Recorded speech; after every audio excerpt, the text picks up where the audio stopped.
أعوذ بالله من الشيطان اللعين الرجيم. بسم الله الرحمن الرحيم.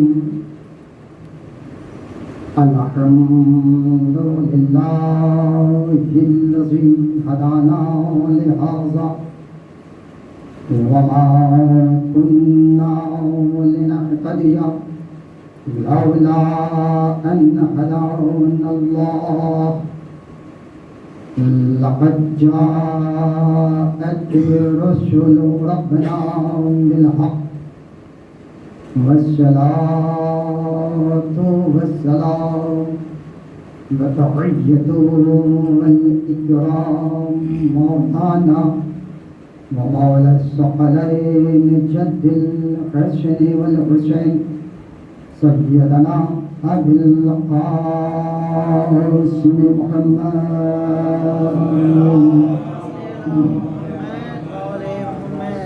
الصلاة وعلى آله الطيبين الطاهرين المعصومين المظلومين ولعنة الله على أعدائهم أجمعين من الآن إلى قيام يوم الدين.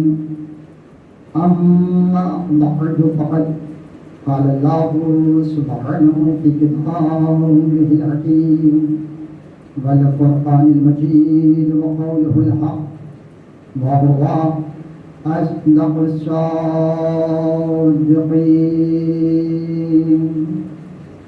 بسم الله الرحمن الرحيم.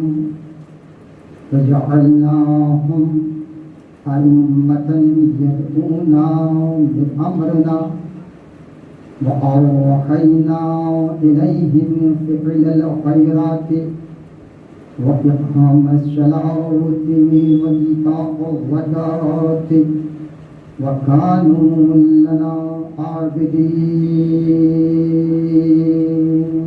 صلوات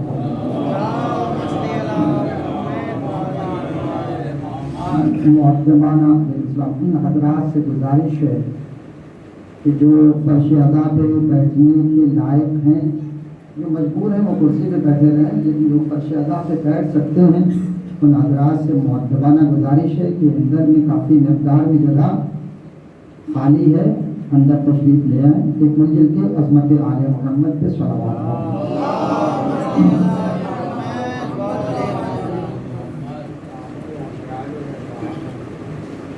عزیزان گرامی قدر،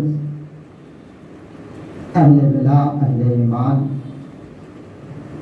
اور ماتم داران صدقہ سید الشہداء علیہم السلام، یقیناً ہم جس کا غم منا رہے ہیں اور جس شہزادی کونین کو فرصہ پیش کرتی ہیں، حقیقت میں یہ ایک عبادت ہے. قول رسول کے آئینے میں دیکھیں، ذکر علی عبادہ، علی کا ذکر عبادت ہے. اور یہ ماتم، یہ مجلس، یہ نوحہ، یہ مرثیہ، یہ ذاکری، یہ خطابت، یہ تبرک کا تقسیم کرنا، یہ عزاداروں کا اہتمام، ان کے کا احترام، یہ سب جو جزء عزاداری ہے، یہ سب اپنے آپ میں ایک اہمیت کی حامل ہے. کوئی انسان، میں نے اسے عرض کیا تھا، تسمیہ کی بندے سے پڑھی تھی کہ کوئی بھی انسان اپنے کسی بھی عمل کو چھوٹا محسوس نہ کرے. ایسا نہیں کہ جو خطیب منبر پہ آ کے ذاکری کر رہا ہے اس کا رتبہ بڑا اعلیٰ ہے، اور جو تبرک تقسیم کر رہا ہے، جو چائے بنا رہا ہے، جو فرش بچھا رہا ہے، اس کی جزا کم ہے. ایسا نہیں ہے، بلکہ شہزادی کونین حقیقت میں خلوص دیکھتی ہے، اخلاص دیکھتی ہے کہ عمل میں کس کے اخلاص ہے. آیا خطیب کے عمل میں اخلاص ہے یا چائے بنانے والے کے عمل میں اخلاص ہے؟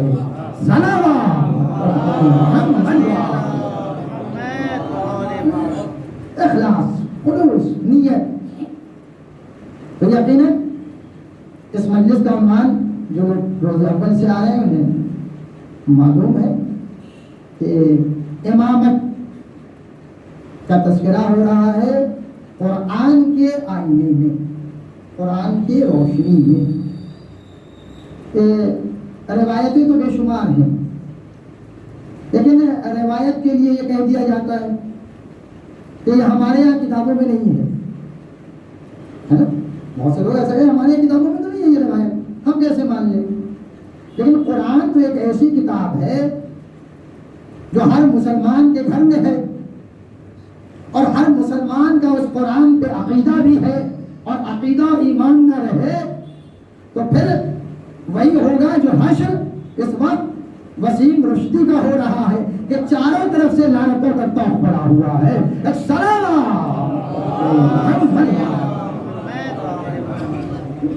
تو کہنے کا مقصد یہ ہے کہ قرآن پہ ایمان اور یقین اور عقیدہ رکھنا ہر ایک مسلمان کا فرض ہے. قرآن کی ایک ایک آیت کے اوپر، ایک ایک حرف کے اوپر، ایک ایک لفظ کے اوپر ہمارا ایمان بھی ہے، ہمارا عقیدہ بھی ہے کہ یہ کلام پروردگار ہے. اب آئیے اسی تناظر میں اپنی گفتگو کا آغاز کرو کہ سورۃ الانبیاء کی 73ویں آیت میں پروردگار ارشاد فرما رہا ہے کہ وَجَعَلْنَاهُمْ أَئِمَّةً يَدْعُونَ بِأَمْرِنَا. جہاں تک گفتگو آپ کی خدمت میں ہوئی تھی کہ ہم نے انہیں امام بنایا ہے جو ہمارے امر کے ذریعے سے لوگوں کی ہدایت کرتے ہیں. وَأَوْحَيْنَا إِلَيْهِمْ فِعْلَ الْخَيْرَاتِ، اور ہم نے ان تک وحی کی، توجہ چاہتا ہوں کس چیز کی؟ فعل خیرات کی. وَإِقَامَ الصَّلَاةِ، اور نماز قائم کرنے کی. وَإِيتَاءَ الزَّکَاةِ، اور زکات کو نکالنے کی. وَكَانُوا لَنَا عَابِدِينَ، وہ سب ہمارے عبادت گزار تھے. توجہ چاہتا ہوں، یہ آیت کا ایک مفہوم ہے جو میں نے آپ کی خدمت میں پیش کیا. یہ ایک آیت ہے. قرآن میں دوسرے مقامات کے اوپر سورہ قصص کی 5ویں آیت میں اللہ ارشاد فرما رہا ہے. کیا ارشاد فرما رہا ہے؟ کہ وَنُرِيدُ أَن نَّمُنَّ عَلَى الَّذِينَ اسْتُضْعِفُوا فِي الْأَرْضِ وَنَجْعَلَهُمْ أَئِمَّةً وَنَجْعَلَهُمُ الْوَارِثِينَ. توجہ رہے، سورہ قصص کی 5ویں آیت میں پروردگار کا اعلان ہو رہا ہے کہ ہم نے ان کے اوپر احسان کیا. توجہ چاہتا ہوں، ان پہ نعمتوں میں اضافہ کیا جو زمین میں، توجہ فی الارض، جو زمین میں مستضعف تھے، جنہیں زمانہ کمزور سمجھ رہا تھا، ہم نے انہیں امام بنایا. صرف امام نہیں بنایا، توجہ چاہتا ہوں، وَنَجْعَلَهُمُ الْوَارِثِينَ، بلکہ ہم نے وارث بھی بنایا. تو امام بھی اللہ بناتا ہے، وارث بھی اللہ بناتا ہے. توجہ رہے، امام بھی اللہ نے بنایا. وَنَجْعَلَهُمْ أَئِمَّةً، یہ ہم نے ہی نج جو ہے یہ صیغہ مضارع متکلم کا صیغہ، جب متکلم کا صیغہ ہے. وَنَجْعَلَهُمْ أَئِمَّةً، ہم نے امام بنایا. وَنَجْعَلَهُمُ الْوَارِثِينَ، اور ہم نے وارث قرار دیا. پتہ چلا امام بھی اللہ بناتا ہے، وارث بھی اللہ بناتا ہے. آدم سے لے کر خاتم المرسلین تک کے، اور خاتم المرسلین کے بعد جتنے بھی امام مہدی آخر الزمان تک جتنے بھی وارث بنے ہیں سب اللہ نے بنائے. اب اللہ کہہ رہا ہے ہم وارث بنانے والے ہیں، کسی کو اختیار نہیں ہے. آدم کا وارث بنائیں گے گے تو ہم بنائیں گے، شیش کا وارث بنائیں گے تو ہم بنائیں گے، نوح کا وارث بنائیں گے تو ہم بنائیں گے، ہود کا وارث بنائیں گے تو ہم بنائیں گے، صالح کا وارث بنائیں گے تو ہم بنائیں گے، شعیب کا وارث بنائیں گے تو ہم بنائیں گے، ہود کا وارث بنائیں گے تو ہم بنائیں گے، لوط کا وارث بنائیں گے تو ہم بنائیں گے، یعقوب کا وارث بنائیں گے تو ہم بنائیں گے، یوسف کا وارث بنائیں گے تو ہم بنائیں گے، یونس کا وارث بنائیں گے تو ہم بنائیں گے، یوسف کا وارث بنائیں گے تو ہم بنائیں گے، ابراہیم کا وارث بنائیں گے تو ہم بنائیں گے، اسماعیل کا وارث بنائیں گے تو ہم بنائیں گے، اسحاق کا وارث بنائیں گے تو ہم بنائیں گے، محمد مصطفیٰ کا وارث بنائیں گے تو ہم بنائیں گے، قرآن کا وارث بنائیں گے تو ہم بنائیں گے، کعبے کا وارث بنائیں گے تو ہم بنائیں گے۔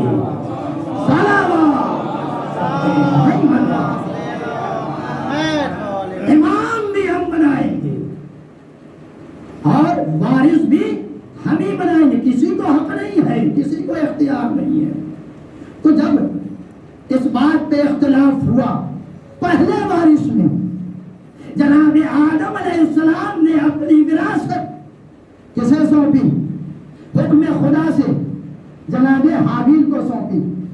قابیل کو حسد ہوئی کہ ہم بڑے ہیں، ہم یہی تو ہے، ہم بڑے باپ کی خدمت میں، جناب آدم علیہ السلام کی خدمت میں قابیل نے جا کے یہی کہا تھا، بابا ہم عمر میں حابیل سے بڑے ہیں اور آپ کے بڑے بیٹے ہیں، لہذا یہ حق مجھے ملنا چاہیے۔ پہلے ہی وراثت میں اللہ نے یہ صاف کر دیا کہ جب پہلے نبی کی وراثت میں بزرگی کوئی معیار نہیں ہے، تو پھر آخری نبی کی وراثت میں لوگ یہ کہتے نظر نہ علی سے بڑے تھے عمر میں اس لیے وارث بن گئے،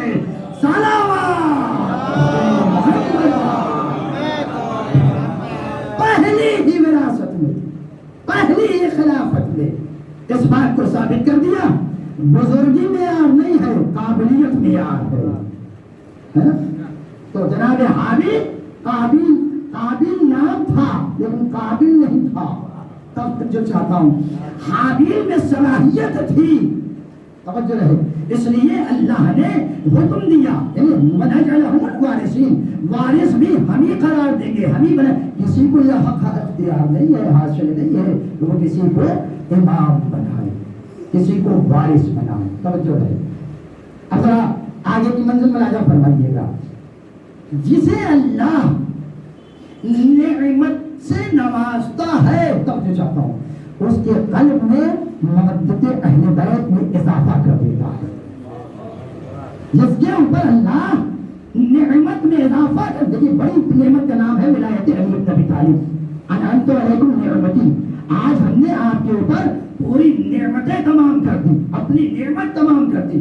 توجہ رہے، تو جس کے اوپر اللہ کا کرم ہو جائے، خوشا نصیب ہے وہ حضرات جو ولائے حیدر کرار کے گھرانے میں پیدا ہوتے ہیں اور آج فرش عزا پہ بیٹھے ہیں، یہ اسی کا نتیجہ ہے۔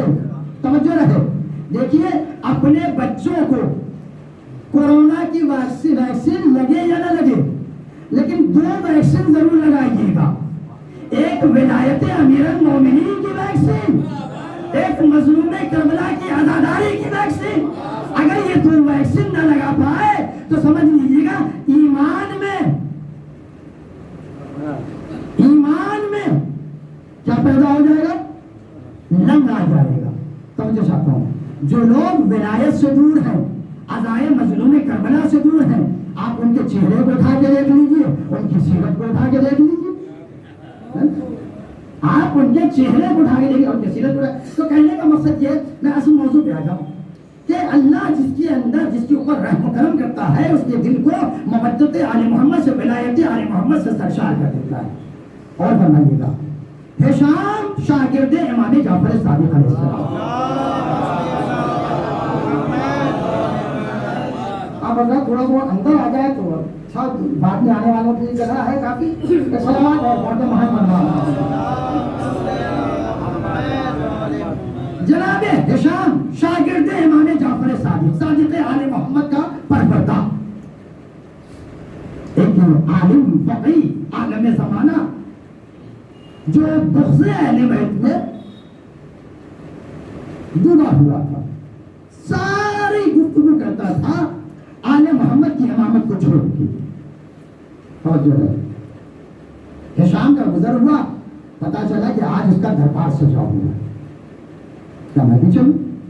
لیکن ذرا اور کیجیے, میں نے کہا جس کے اوپر لطف و عنایت پروردگار ہو جائے, ایسے ایسے زبان سے جملے نکلتے ہیں کہ انسان سوچ بھی نہیں سکتا, اور اس کی مدد ہوتی. جناب ہشام پہنچے, سب سوال کر رہے تھے اس عالم سے, کہا ایھا العالم, متوجہ کہ اے عالم, میں کچھ تم سے سوال کرنا چاہتا ہوں, کیا اجازت ہے؟ کیا اجازت ہے؟ سمجھ چاہتا ہوں. اب دیکھیں سوال کیا ہے اور فرمائیے. ایھا العالم, میں تم سے سوال کرنا چاہتا ہوں, اجازت ہے؟ اس نے کہا اجازت ہے. کیا یہ بتاؤ اے عالم, اے باعث, کہ کیا تمہارے پاس آنکھیں ہیں؟ وہ فون جو ہے بگڑ گئے, میں تمہیں دیکھ رہا ہوں, تم مجھے دیکھ رہے ہو, اور پھر سوال کر رہے ہو کہ کیا تمہارے پاس آنکھیں ہیں؟ تو ہشام کہتے ہیں کہ میں جو پوچھ رہا ہوں نا, آپ اس کا بس جواب دیتے جائیں, کوئی مشکل نہیں آپ کے لیے.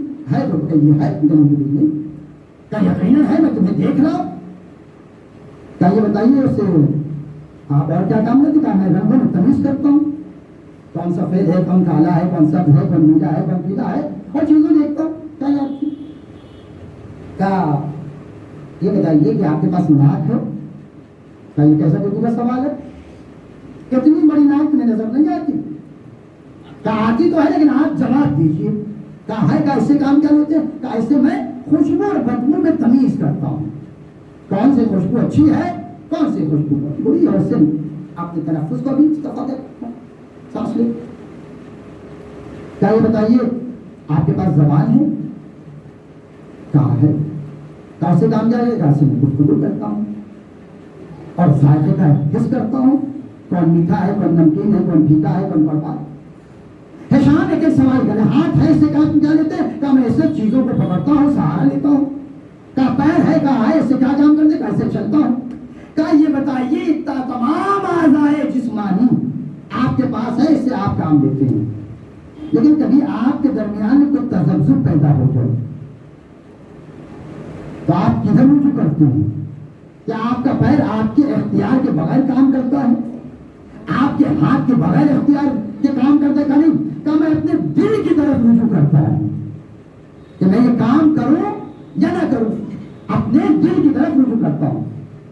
تو ہشام نے بس یہی پر جملہ کہا کہ جب اللہ نے تمہارے وجود میں اتنے اعضاء دیے ہیں, اور ان اعضاء کا ایک سردار معین کیا ہے جسے جسموں کا امام کہا جاتا ہے, کہ جب تم تذبذب میں آتے ہو تو تم اس کی طرف رجوع کرتے ہو. توجہ چاہتا ہوں, تو اتنی بڑی امت کو اللہ نے بغیر امام کے کیسے چھوڑ دیا؟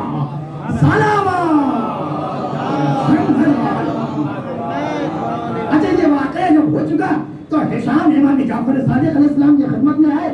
امام نے پوچھا, مجمع بھرا ہوا تھا شاگردوں سے, چاہنے والوں سے. امام نے پوچھا کہ ہشام وہ واقعہ سناؤ جو بچے میں رونما ہوا تھا.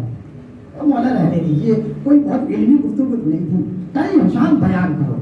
ہشام نے نہیں بیان کیا. مولا میں گیا دربار میں, میں نے اسے مخاطب کیا, مخاطب کر کے میں نے پوچھا آنکھیں ہے, کان ہے, ناک ہے, زبان ہے, ہاتھ ہے, پیر ہے, کیا کرتے ہو جب تذبذب میں آتے تو؟ کیا دل کی طرف رجوع کرتا ہوں. میں نے کہا دل تمہارے جسموں کا امام ہے, تم اپنے امام کی پیروی کر, تمہارا جسم, تمہارے اعضاء تمہارے اپنے امام کی پیروی کرتے ہیں.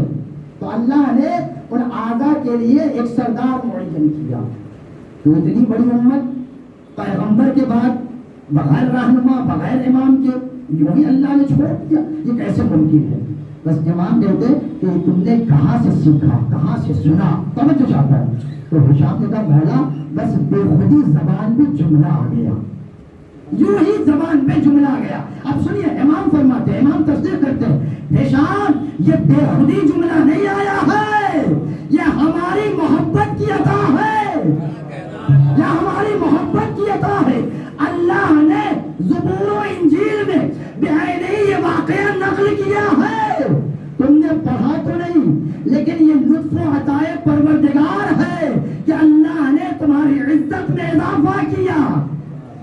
ہماری محبت کی وجہ سے اضافہ ہوا ہے. ایک سلام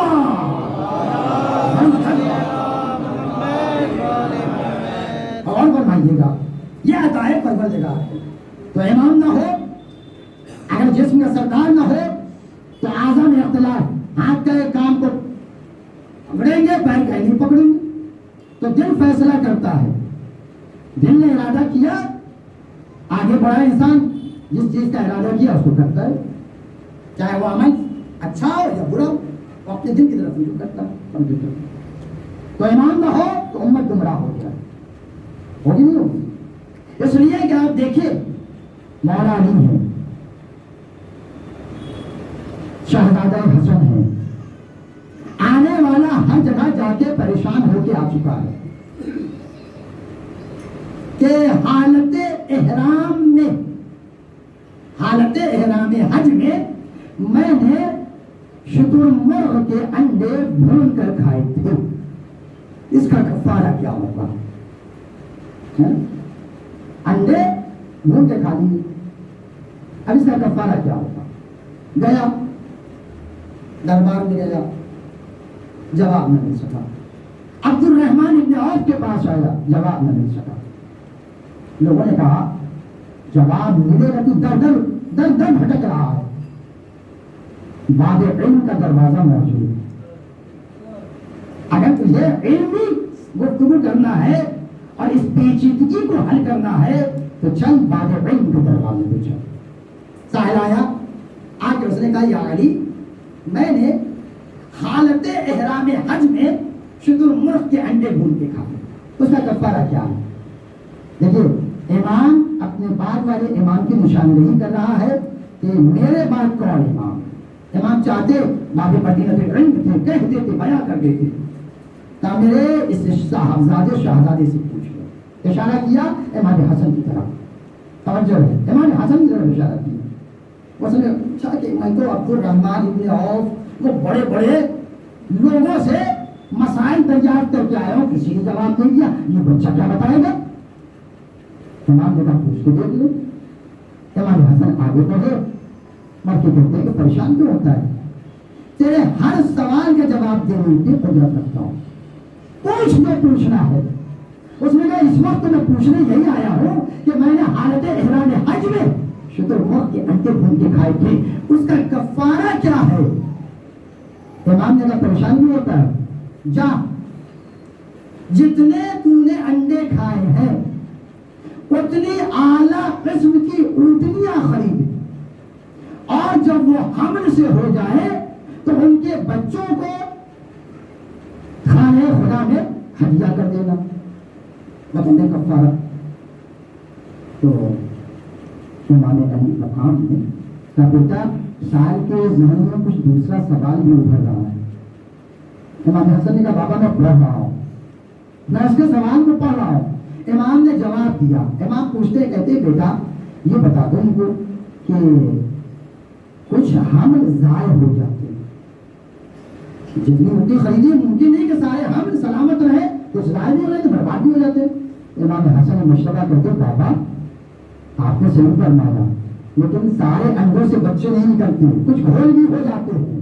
ایک سلامات پڑھتے محمد والے محمد. امام نے جیسے یہ جواب دیا، علی مرتضیٰ نے بڑھ کے اپنے شہزادے کے لبوں کو چوم لیا. کہا بیٹا تم نے جو جواب دیا ہے وہ بعینہ ہی صحیح ہے. صرف امام نے لبوں کو نہیں چوما بلکہ آنے والے سائل نے کہا انتا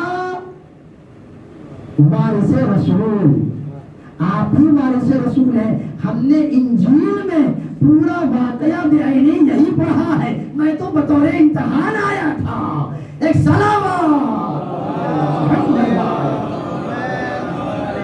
رائے سے بہتر سلامات کا صحابہ. اور فرمایا تو یہ ہے امامت کہ اگر امام نہ ہوتے تو مسئلوں کا حل نہ ہوتا، اور مسئلوں کا حل نہ ہوتا تو امت گمراہ ہوتی، اور امت گمراہ ہوتی تو جہنمی ہوتی. اور اب پروردگار اپنے بندوں پہ بڑا لطف و کرم کرنے والا ہے. وہ نہیں چاہتا، جہنم اس نے خلق کی ہے لیکن نہیں چاہتا کہ اس میں اس کے بندے جا کے چلے. اس لیے 1,24,000 انبیاء بھیجے تاکہ لوگ ہدایت پاتے رہے، 12 امام معین کیے تاکہ حفاظت شریعت ہوتی رہے اور لوگ گمراہی سے بچتے رہیں. سمجھ رہے، لوگ گمراہی سے بچتے رہیں. تو امام کا خاصہ یہ ہے. اور امام جہاں بھی رہے، جس جگہ پہ رہے، امام کی نظریں ہمارے تمام اعمال و افعال کو دیکھ رہی ہیں.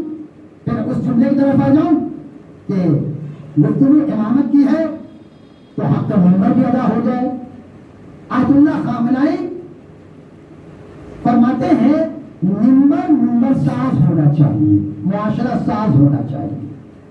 گفتگو ایسی ہو کہ کم سے کم معاشرے کو بنا سکے، بگاڑ نہ سکے. تب جو چاہ رہا ہوں تو آپ سنیے گا اور فرمائیے گا. امام کی نظر ہم سب کے اوپر ہے. امام زمانہ حدیث پیغمبر ہے، من ماتا ولم یعرف ماتا میتۃ جاہلیہ.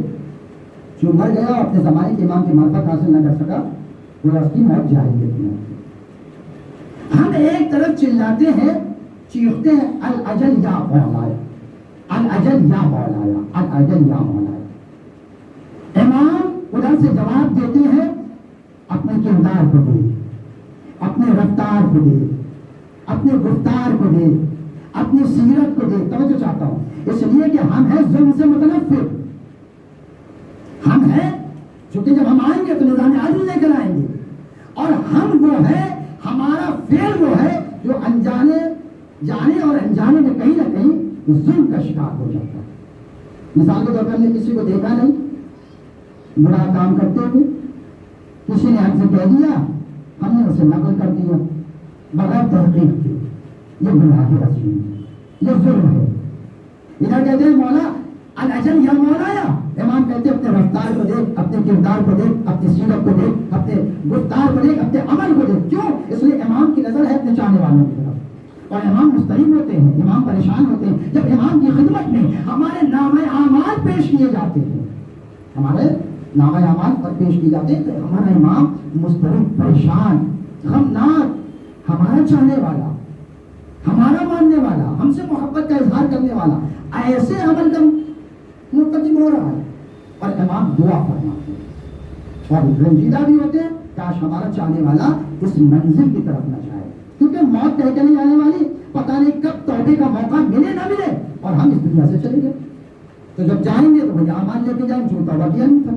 تو امام کی معرفت ضروری ہے. قرآن بھی یہ بیان کر رہا ہے کہ ہم نے بنایا ہے امام کو تو اس کوالٹی کے امام کو سمجھو. وہ رہے گا پردہ غیب میں لیکن دیکھے گا تمام چاہنے والوں کے اعمال، پوری کائنات کے نظام کا نظارہ کر رہا ہے ہمارا امام، دیکھ رہا ہے نا. تو اب ہمیں سمجھنا ہے، بچنا ہے اور ان لوگوں کی طرف ایک پیغام دینا ہے جو منکر امامت ہیں، جو منکر امامت و ولایت ہیں. توجہ رہے، قرآن کی آیت کہہ رہی ہے کہ یوم ینفخ فی الصور فتاتون افواجا. اس دن جس دن سور پھونکا جائے گا تو لوگ آئیں گے. کیسے آئیں گے؟ گروہ گروہ آئیں گے. فتاتون افواجا، آئیں گے لوگ گروہ گروہ. تو سائل نے سوال کیا یا رسول اللہ یہ اس آیت کا مصداق کیا کافر ہے، مشرک ہے؟ پیغمبر نے کہا نہیں، بلکہ گروہ مسلمان مراد ہے، گروہ مسلمان مراد ہے. ایک گروہ ایسا آئے گا جس کا چہرہ اس کی پشت کی طرف ہوگا. ایک گروہ ایسا آئے گا جو آنکھ اپنے چہرے کے بل چل رہا ہوگا. ایک گروہ ایسا آئے گا جو اپنی دانت سے اپنے زبان کو چبا رہا ہوگا، مسل رہا ہوگا اور اس سے گہنا پیپ ظاہر ہو رہا ہوگا. ایک گروہ ایسا آئے گا کہ جس کا چہرہ سرخ سیاہ ہوگا. ایک گروہ ایسا آئے گا جو کوئلے کے مانند ہوگا. لیکن ان گروہوں میں گروہ ایسا آئے گا جس کا چہرہ نورانی ہوگا. ان گروہوں میں ایک گروہ ایسا آئے گا جن کا چہرہ نورانی ہوگا. یا رسول اللہ وہ گروہ کون سا ہوگا؟ کہ ہم اور ہمارے آل محمد کا نبی ہوگا.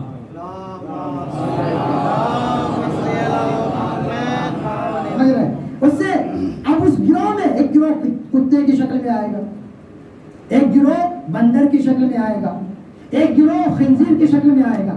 ہم دنیا میں لاکھ کریم، پاؤڈر، فیشیل، مساج کروا لیں، لیکن یاد رکھیے گا، یہاں کی صورت وہاں کی صورت، یہاں کی سیرت وہاں کی صورت، جیسی یہاں سیرت ویسی وہاں صورت۔ یہاں تو ہم دکھنے میں انسان ہے، لیکن وہاں ہم سور کی شکل میں دوڑیں گے، کتے کی شکل میں آگے بڑھیں گے، ہے نا، گردن مڑی ہوگی، چہرہ سیاہ ہوگا، تو ہم دعا کریں گے ہم ایسے لوگوں میں نہ ہو، ہمارا شمار ان لوگوں میں ہو۔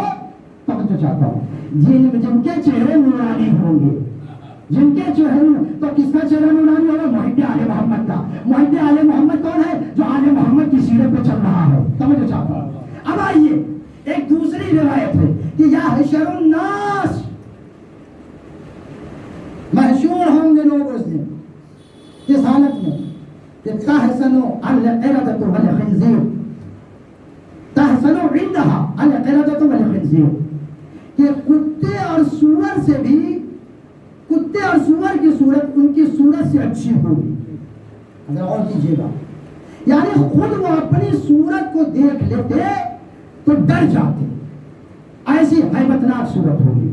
تو اب مفسر نے، لکھنے والے نے مجھے لکھا ہے، یہ میرا جملہ نہیں ہے، اس مفسر کا جملہ ہے کہ کتے کی عادت ہے بھونکنا اور کاٹنا، کسی پہ تہمت نہیں لگاتا، کسی پہ الزام نہیں لگاتا، کسی پہ بہتان نہیں باندھتا۔ تو اب کتے کی عادت ہے، ایک گروہ کتے کی شکل میں جائے گا، تو جنہوں نے صرف کاٹا ہے ہمسایوں کو زبان کی نیش کے ذریعے، اپنے زبان کی بدگفتار کے ذریعے، اپنے ذہنیت کی پستی کے ذریعے، کسی کو چور کہہ دیا، کسی کو چکا کہہ دیا، کسی کو غدار بنا دیا، تم جو چاہتا ہے۔ تو ہم نے دیکھا تو نہیں ہے، جب دیکھا نہیں تو جو کہا ہے وہ غلط کہا ہے، جو غلط کہا ہے تو اس کی سزا بھی ہے۔ تو اب ان کی صورت کتوں سے بدتر نہ ہوگی تو پھر کیسی ہوگی؟ کتے کی عادت ہے کاٹنا اور بھونکنا۔ ایک صلوات ہے نا، اس سے بہتر صلوات کا صحابہ ہمارے عمل کو دیکھ رہا ہے۔ اور ایک نورانی شکل کی جو کیفیت آئے گی، جو گروہ آئے گا، آپ سمجھ رہے ہیں؟ محب آل محمد کا مرتبہ روایت کے فقرے آپ کے حوالے کرتا ہوں کہ صرف چہرہ نورانی نہیں ہوگا، لباس بھی نورانی ہوگا۔ صرف چہرہ لباس نورانی نہیں ہوگا، بلکہ منزل بھی صف نورانیت میں ہوگی۔ جہاں انبیاء اور مرسلین کی صفیں ہوں گی، وہیں ان محب آل محمد کی صف لگی ہوگی۔ توجہ چاہتا ہوں۔ اور جو مقام ہوگا وہ بھی نورانی ہوگا، یعنی جس کرسی پہ بیٹھے ہوں گی وہ بھی کرسی نور سے مزین ہوگی۔ تو دیکھنے والے یہ سمجھیں گے یہ کوئی اولیاء ہے، یہ کوئی انبیاء ہے۔ توجہ چاہتا ہوں۔ تو آواز قدرت آئے گی، یہ نہ اولیاء میں سے ہے نہ انبیاء میں سے ہے، بلکہ محب آل محمد میں سے ہے۔ ایک صلوات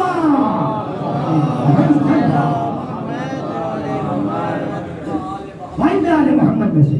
لہذا ہر انسان کا وظیفہ ہے، ہم نے اپنی طرف سے کسی کو مرید الزام نہیں کر، ہر انسان کا، مومن ہے، محب اہل بیت ہے، ہو سکتا ہے ہم انسان ہیں، خطا کے پیکر ہیں، ممکن ہے کہیں سے سہو نسیان کا غلبہ آ گیا ہو، کبھی ہو سکتا ہے کہ ہم راہ راست سے تھوڑا بھٹک گئے۔ ہم خود اپنے نفس کا محاسبہ کریں اور تلاش کریں کہ ہمارا عمل کردار اہل بیت سے مطابق ہے یا نہیں ہے۔ اگر ہے تو میں جو چاہتا ہوں تو ہم اس امام کے ماننے والے ہیں جنہیں اللہ نے بنایا ہے، اور اگر اس سے الگ ہے تو ہم پھر اس امام کے ماننے والے ہیں جسے امت نے بنایا ہے۔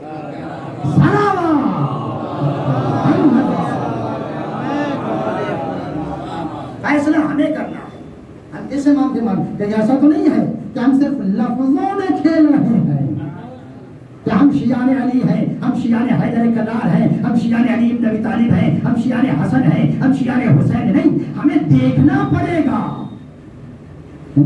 اگر قسم خدا کی اس منزل کو ہم نے پہچان لیا، اس سے آشنا ہو گئے، تو ہمارا پڑوسی بھی محفوظ ہے، ہمارا برادر ایمانی بھی محفوظ ہے. توجہ چاہتا ہوں, ہمیں معرفت کی ضرورت ہے.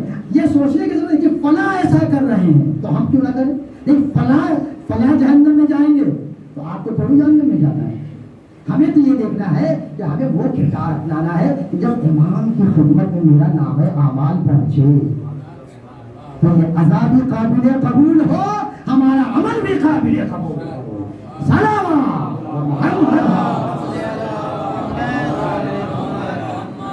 اور یاد رکھیے گا پھر ہمارا شمار انہیں لوگوں میں ہوگا, انہیں طائبین میں سے ہو جائے گا.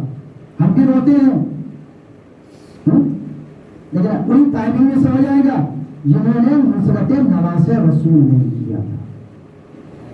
شہادت کربلا کی بات, شہادت حسین ابن علی کی بات, کوفے میں کچھ لوگ تھے جنہیں احساس ہوا کہ ہم سے بہت بڑی غلطی ہوئی, ہم نے غلط فتویٰ دیا, ہم نے نصرت نواز رسول میں قدم آگے نہیں بڑھایا, کاش ہم چلے جاتے کربلا کا واقعہ ہمیں مارنا پڑتا. روتے جاتے تھے, سر سینہ پوچھتے جاتے تھے, گلیوں میں روتے تھے, چوراہے پہ روتے تھے, اس طریقے سے سر سینہ پیٹ رہے تھے کہ خدا معاف. ان کا معاملہ ہے اور خدا کا معاملہ ہے. لیکن مجھے نہیں لگتا کہ جن لوگوں نے حسین کے قتل میں فتویٰ دیا وہ کبھی بھی لائق قرار ہوا,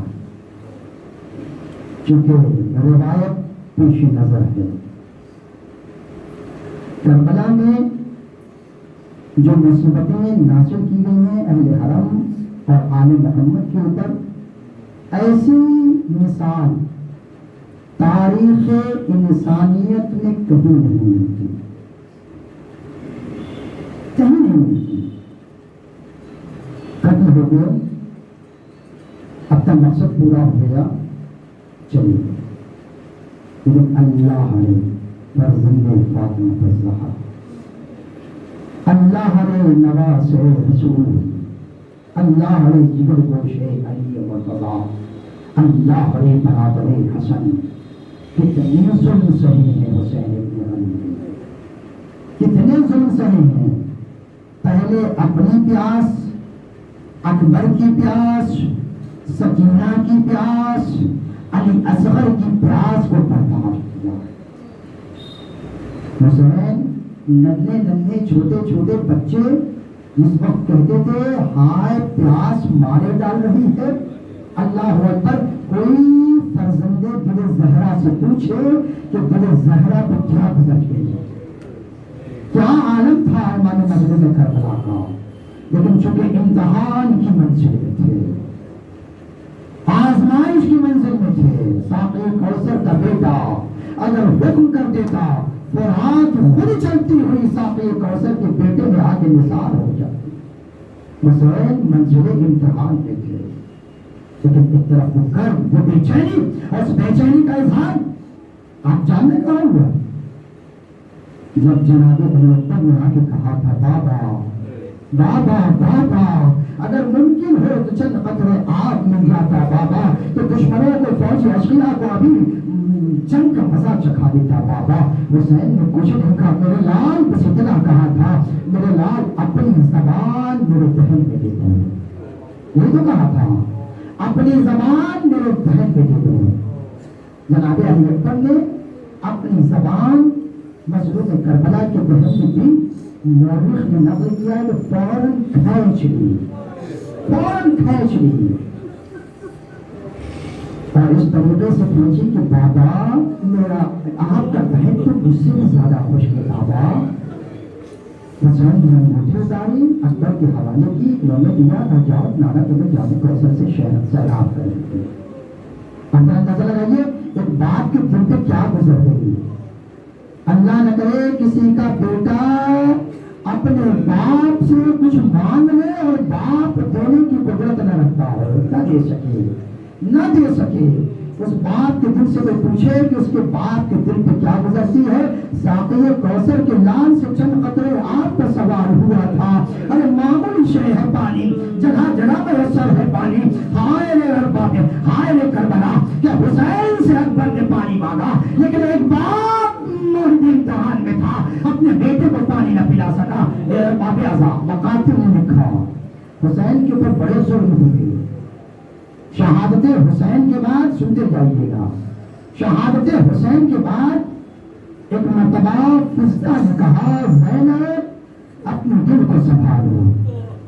تو اما فضہ کیا ہو گیا, میرا بھائی مارا گیا, انصر مارا گیا, عباس مارے گئے, اور محمد مارے گئے, قاسم کا جسم بوال ہو گیا, ارے میرا بھائی عباس مارا گیا. تب فضہ کہتی ہے زینب یہ بنت علی, ارے گھوڑے کی نال بندی ہو رہی ہے, سنا ہے کہ شہداء کے جنازے پامال کیے جائیں گے. اللہ اکبر. زینب نے ایک مرتبہ مدینے کا رخ کیا, رخ کر کے ایک مرتبہ سینے پہ ہاتھ مار کے کہا واہ محمدہ, اے نانا رسول اللہ, آئیے قیامت ہو گئی کربلا کے میدان میں, آپ کے نواسے کا جنازہ گھوڑوں کی ٹاپوں تمہیں تلے پامال ہونے جا رہا ہے. والیا وا مرتضیٰ وا محمدہ وا نبیہ. یار بابے ازا مقاتل لکھتے ہیں کہ نبی کی علی کی بیٹی کے سامنے حسین کا جنازہ پامال ہوتا رہا, سید سجاد کے سامنے بابر کا جنازہ پامال ہوتا رہا. یہ باب ازا اللہ آپ کو کوئی غم نہ دے سوائے ہمیں اہل بیت اطہار علیہ السلام کے. ہمارے ماں بہنوں کی گودیاں آباد رہے, ہمارے بزرگوں کا سایہ سلامت رہے, ہمارے جوانوں کی جوانی سلامت رہے. اے باب ازا قیامت کی منزل تھی, حسین کا جنازہ ہی پامال نہیں ہوا. جب شام غریبہ آئی نا, شام غریبہ آئی تو کوئی آیا جسم سے لباس لے گیا, کوئی آیا انگوٹھی اتارنا چاہتا ہے, ارے انگشتر نہ اتری نا تو اس نے انگلیاں کاٹ دی. اے باب ازا حسین پہ ظلم یہی نہیں رکا. اب جو سوگنامہ آل محمد نے لکھا کہ ایک ساربان تھا جو حسین کے ساتھ کربلا آیا تھا, لیکن اس نے یزیدی فوج سے ملاق ہو گیا, نہ حسین کی طرف سے لڑا نہ یزید کی طرف سے لڑا, لیکن وہ جا کے دور چھپ گیا. جب شام غریبہ آئی حسین کی شہادت واقع ہو گئی. ارباب مقاتل لکھتے ہیں کہ ساربان رات کے اندھیرے میں ارے نشیب کی طرف بڑھا, حسین کے جنازے کو تلاش کیا. اس نے سن رکھا تھا حسین ابن علی کے پاس ایک کمر بند ہے جو بڑا قیمتی ہے. کمر بند لینے کے لیے رات کے اندھیرے میں ساربان آگے بڑھا, نشیب میں پہنچا. وہ کہتا ہے کہ میں نے ہاتھ آگے بڑھایا, چاہتا ہوں کہ وہ کمر بند لے لوں. دیسر لاشے سے ایک ہاتھ آگے بڑھا, بائیں ہاتھ سے انہوں نے کمر بند کو تھام لیا. میں نے بڑی کوشش کی, کمر بند نہیں ہٹا, ہاتھ نہیں ہٹا. میں نے ٹوٹا ہوا خنجر اٹھایا, حسین کے ہاتھ پہ وار کیا, کلائی کٹ گئی. ہم نے اب چاہا کمر بند چھین لوں, اتار لوں, ایک مرتبہ دایاں ہاتھ آگے بڑھا, اس نے بڑھ کے کمر بند تھام لیا. ہم نے دایاں ہاتھ بھی کلائی سے جدا کر دیا. اب جو ہم نے ہاتھ آگے بڑھانا چاہا, ایک مرتبہ زمین کربلا میں لرزا, ایک سواری اتر رہی تھی, واہ بتا واہ مقتولہ واہ غریبہ واہ حسینہ واہ مظلومہ کہتے ہوئے ارے چند لوگوں کی سواری کا نزول ہوا. میں ڈر کے خوف کے مارے ارے چھپ گیا لاشوں کے درمیان. اب جو وہ قافلہ ہے نا, اس میں ایک نقاب پوش بی بی اس بے سر لاشے سے لپٹ گئی, اپنے سینے سے جنازہ لگا دیا, دونوں ہاتھوں کو اٹھایا, کہا بابا ارے دیکھو میرے مقتول بیٹے کا جنازہ. ارے دشمن نے ہاتھ بھی سلامت نہ رکھے, کلائیاں کاٹ دی. ارباب ازا حسین پہ بڑے مظالم, خدا ان ظالمین پہ اپنے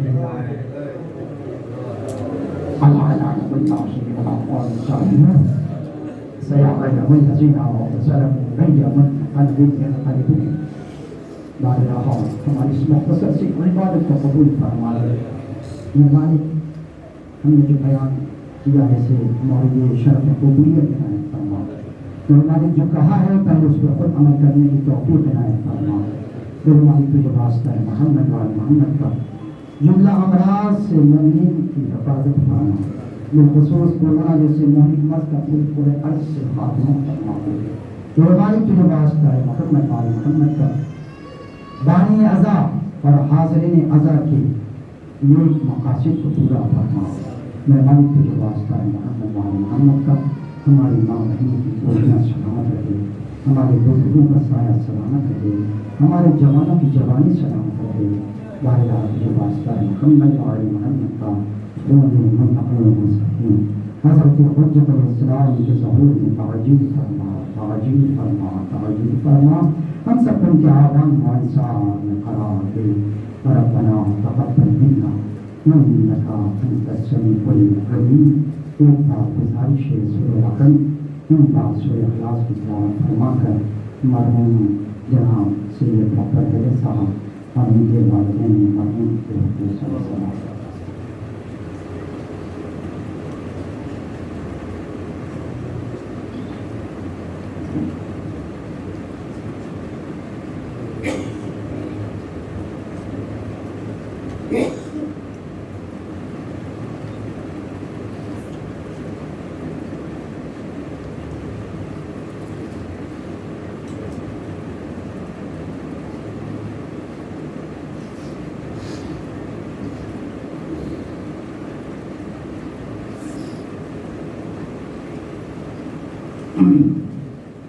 معقد